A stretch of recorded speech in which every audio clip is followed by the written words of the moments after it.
I talked with Orlando-based immigration attorney John Gihon to discuss what this all means. Here it is. The mayor of Gainesville says that he wants you to send the immigrants to his city and they'll take care of them. What are your thoughts on what he's proposing?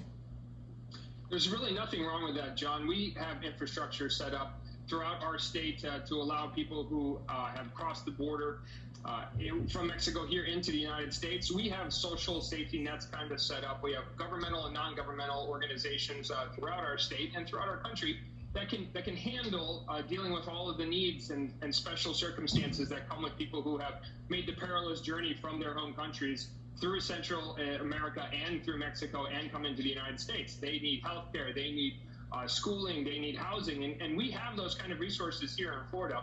And so we can absolutely deal with it, and there's nothing illegal or nefarious about it.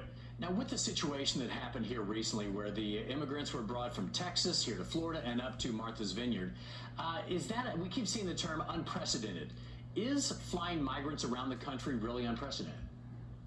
No, not at all. The federal government transports people who have recently crossed the southern border all over the United States. Sometimes it's because they're in immigration detention or immigration custody. Sometimes it's because they're juveniles and have no place to go, and so they need to relocate them to places where they have the resources. So our federal government does exactly this sort of thing all the time. It's just rather odd for the state government to be doing this in these circumstances, and so that's why people talk about it being unprecedented, as it's not usually the state governor's role to transport people out of their state to another state. It's usually the federal government who does that. And speaking of crimes, one of the sheriffs in Texas already says that he's going to investigate this as a possible crime.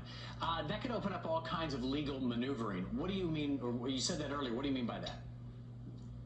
Yes, it's quite ironic. So Governor DeSantis has taken individuals who were in Texas, flown them into Florida, and then used our funds here that we have allocated from our legislature to bring the people to Florida, then to send them to Martha's Vineyard up in Massachusetts.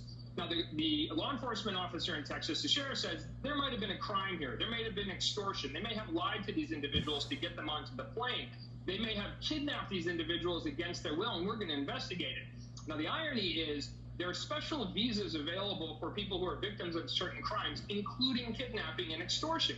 And if those individuals are cooperative with a law enforcement investigation, even if no crime is ultimately prosecuted, they could receive an immigration benefit. So Governor DeSantis may have unintentionally given an immigration benefit to every single one of the individuals that he flew from Texas to Florida up to Martha's Vineyard. And that was immigration attorney John Gihon with us today. All right, coming up.